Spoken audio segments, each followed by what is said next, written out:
Hi, ಎಲ್ಲರಿಗೂ ನಮಸ್ಕಾರಗಳು. ಎಲ್ಲರೂ ಚೆನ್ನಾಗಿದ್ದೀರಾ? ತುಂಬ ದಿನಗಳಿಂದ ಒಂದು ಕಮೆಂಟನ್ನು ಕೆಲವರೆಲ್ಲ ಕೇಳ್ತಾ ಇದ್ರು. ಜಯಮ್ಮ ಜಯ ಅನ್ನೋರು ಕೂಡ ಮೊನ್ನೆ ಕಮೆಂಟ್ ಹಾಕಿದ್ದಾರೆ. ಪಾಪ ಅವ್ರಿಗೆ ನಾನು ರಿಪ್ಲೈನೂ ಕೂಡ ಮಾಡೋಕ್ಕಾಗಿಲ್ಲ. ಅಕ್ಕ, ಇಲ್ಲಿ ದಪ್ಪ ಬಟ್ಟೆನ ಸ್ಟಿಚ್ ಮಾಡೋದಕ್ಕೆ ಇಲ್ಲ, ಏನು ಮಾಡೋದು ಅಂತ ಅವರು ಕೇಳಿದರು. ದಾರ ಕಟ್ಟಾಗುತ್ತೆ, ಹಾಗೆ ಮುಂದಕ್ಕೆ ಹೋಗೋದಿಲ್ಲ ಅಂತ ಕೇಳಿದರು. ನಾನು ಈಗಾಗಲೇ ತುಂಬ ವೀಡಿಯೋಗಳನ್ನು ಮಾಡಿ ನಾನು ಅಪ್ಲೋಡ್ ಮಾಡಿದ್ದೀನಿ ನನ್ನ ಯೂಟ್ಯೂಬ್ ಚಾನಲಲ್ಲಿ. ಪ್ಲೇಲಿಸ್ಟಲ್ಲಿ ಇರುತ್ತೆ, ಒಂದು ಸಾರಿ ಚೆಕ್ ಮಾಡಿ. ಇವಾಗ ಈ ವಿಡಿಯೋ ಕೆಳಗಡೆ ನಾನು ಆ ಲಿಂಕನ್ನು ಕೊಡ್ತೀನಿ, ಒಂದು ಸಾರಿ ಚೆಕ್ ಮಾಡಿ. ಎಲ್ಲ ವೀಡಿಯೋಗಳು ಇರುತ್ತೆ, ಅದರಲ್ಲಿ ಯಾವುದ್ರಲ್ಲೋ ಒಂದು ವೀಡಿಯೋದಲ್ಲಿ ನಾನು ತಿಳಿಸಿದ್ದೀನಿ ಈಗಾಗಲೇ. ಹೊಸದಾಗಿ ಟೈಲರಿಂಗ್ ಕಲಿಯೋರ್ಗಂತೂ ಒಳ್ಳೆ ಮಾಹಿತಿ ಇರೋಂಥ ವೀಡಿಯೋಗಳೇ ಇದೆ. ಯಾವ ರೀತಿ ಮಿಷಿನನ್ನು ಇಟ್ಕೊಳ್ಬೇಕು, ಹೇಗೆ ಏನು ಅನ್ನೋದನ್ನೆಲ್ಲ ನಾನು ತಿಳಿಸಿದ್ದೀನಿ. ಒಂದು ಸಾರಿ ನೀವು ಟೈಮ್ ಇದ್ದರೆ ಚೆಕ್ ಮಾಡಿ. ಹೊಸ್ದಾಗಿ ಕಲಿಯೋರ್ಗಂತೂ ತುಂಬ ಯೂಸ್ ಆಗುತ್ತೆ.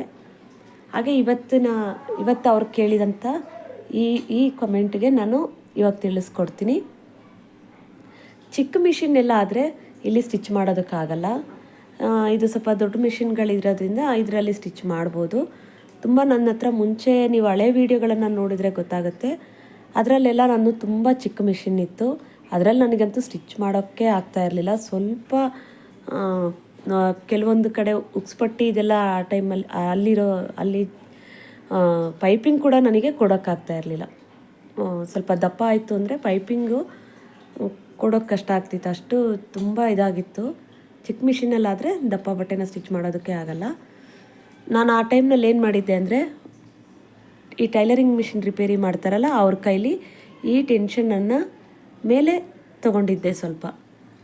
ಆವಾಗ ಸ್ವಲ್ಪ ಇದು ಮೇಲ್ಗಡೆ ಬರುತ್ತಲ್ಲ, ಆವಾಗ ನಮಗೆ ಚೆನ್ನಾಗಿ ಬರ್ತಾಯಿತ್ತು. ಸ್ವಲ್ಪ ತುಂಬ ಎಲ್ಲ ಇರಲಿಲ್ಲ, ಒಂದು ಮೀಡಿಯಮ್ ಆಗಿ ಒಂದು ಸ್ವಲ್ಪ ಮೇಲ್ಗಡೆ ಬರೋ ಹಾಗೆ ಮಾಡಿಕೊಟ್ಟಿದ್ರು ಅವರು.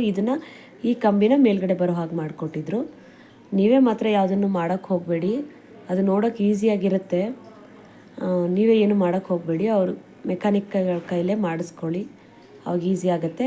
ಇವಾಗೆಲ್ಲ ಟೆನ್ಷನ್ಗಳು ಚೆನ್ನಾಗಿರೋದೇ ಬಂದಿದೆ. ಇವಾಗೆಲ್ಲ ಎಷ್ಟು ಹೈಟಿಗೆ ಬೇಕಾದರೂ ಮಾಡ್ಕೊಳ್ಳೋ ಅಂತ ಈ ಥರ ಟೆನ್ಷನ್ಗಳು ಸಿಗುತ್ತೆ. ಇವಾಗೆಲ್ಲ ಅಂಗಡಿಗಳಲ್ಲಿ ಒಂದಲ್ಲ ಒಂದು ಅಂಗಡಿನಲ್ಲಿ ಸಿಗುತ್ತೆ, ನೋಡಿ. ಸಿಟಿ ಕಡೆ ಎಲ್ಲ ಸಿಗುತ್ತೆ, ಈ ರಾಜ ಮಾರ್ಕೆಟಲ್ಲಿ ಸಿಗುತ್ತೆ. ಇದು ನಾನು ನೋಡಿದ್ದೀನಿ. ಸ್ವಲ್ಪ ಇವಾಗ ಹೈಟ್ ಇರೋದು ಬರುತ್ತೆ. ಆ ಥರನ ತೊಗೊಂಡ್ಬಂದು ನೀವು ದಪ್ಪ ಬಟ್ಟೆ ಸ್ಟಿಚ್ ಮಾಡೋ ಟೈಮ್ನಲ್ಲಿ ಹಾಕ್ಕೊಂಡು ಸ್ಟಿಚ್ ಮಾಡಿ. ನಾನು ಚಿಕ್ಕ ಮಿಷಿನ್ ಇದ್ದಾಗ ಇದನ್ನು ಚೇಂಜ್ ಮಾಡಿಸ್ಕೊಂಡಿದ್ದೆ, ಸ್ವಲ್ಪ ಮೇಲ್ಗಡೆ ಬರೋ ಹಾಗೆ ಮಾಡಿಸ್ಕೊಂಡಿದ್ದೆ. ಈಗ ನನಗೇನು ಇವಾಗ ಈ ಮಿಷಿನ್ನ ಚೇಂಜ್ ಮಾಡಿದ್ದೀನಿ. ನಾನು ಚಿಕ್ಕ ಮಿಷಿನ್ನ ತೆಗೆದು ಇದು ದೊಡ್ಡದು ಹಾಕ್ಕೊಂಡ್ಮೇಲೆ ನನಗಿದೇನು ಪ್ರಾಬ್ಲಮ್ ಆಗಿಲ್ಲ. ಅಂದರೆ ತುಂಬ ದಪ್ಪ ಇರೋ ಬಟ್ಟೆಗಳನ್ನ ಸ್ಟಿಚ್ ಮಾಡೋಕ್ಕಾಗಲ್ಲ.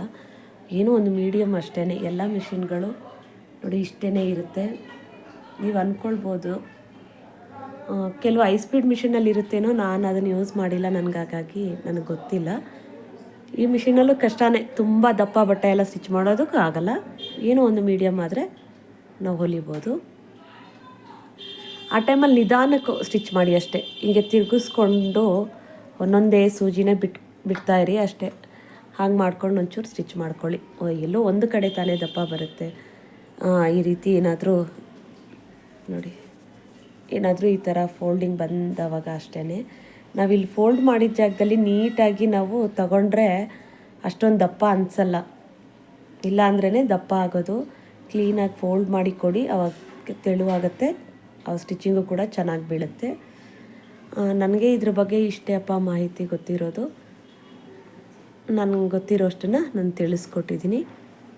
ಒಂದು ಸಾರಿ ಮೆಕ್ಯಾನಿಕ್ಗೆಲ್ಲ ಕೈಲಿ ಇದನ್ನು ಚೆಕ್ ಮಾಡಿಸಿ, ಸರಿ ಹೋಗುತ್ತೆ. ನನಗೆ ತಿಳಿದಿರೋಷ್ಟು ತುಂಬ ದಪ್ಪ ಬಟ್ಟೆಗಳನ್ನ ಸ್ಟಿಚ್ ಮಾಡೋದಕ್ಕೆ ಕಷ್ಟ ಆಗಲ್ಲ. ಅದು ಚಿಕ್ಕ ಮಿಷಿನ್ ಇದ್ದರೆ, ನಿಮ್ಮದು ಯಾವ ಥರ ಮಿಷಿನ್ ಇದೆಯೋ ನಾನು ಕಮೆಂಟ್ ಮಾಡಿ ಕೂಡ ಕೇಳಿಲ್ಲ ನಿಮ್ಮ ಹತ್ರ. ತುಂಬ ಚಿಕ್ಕ ಮಿಷಿನ್ ಆದರೆ ಆಗಲ್ಲ. ಈ ಮಾಹಿತಿ ಇಷ್ಟ ಆದರೆ ಒಂದು ಲೈಕ್ ಮಾಡಿ. ನಿಮಗೆ ಬೇರೆ ಯಾವುದ್ರ ಬಗ್ಗೆ ಟೈಲರಿಂಗು ಬಗ್ಗೆ ಯಾವುದಾದ್ರೂ ಮಾಹಿತಿ ಬೇಕಿದ್ದರೆ ಕಮೆಂಟ್ ಮಾಡಿ ಕೇಳಿ, ನಾನು ತಿಳಿಸ್ಕೊಡ್ತೀನಿ. ಧನ್ಯವಾದಗಳು. ಪ್ಲೇಲಿಸ್ಟಲ್ಲಿ ತುಂಬ ವೀಡಿಯೋಗಳಿದೆ, ಚೆಕ್ ಮಾಡಿ. ಖಂಡಿತವಾಗ್ಲೂ ಹೊಸ್ದಾಗಿ ಟೈಲರಿಂಗ್ ಕಲಿಯೋರ್ಗಂತೂ ತುಂಬಾ ಯೂಸ್ ಆಗುತ್ತೆ. ಕಲ್ತಿರೋರ್ಗು ಕೆಲವೊಂದು ಮಾಹಿತಿ ಇಷ್ಟ ಆಗಬಹುದು, ಒಂದು ಸಾರಿ ಚೆಕ್ ಮಾಡಿ. ಧನ್ಯವಾದಗಳು.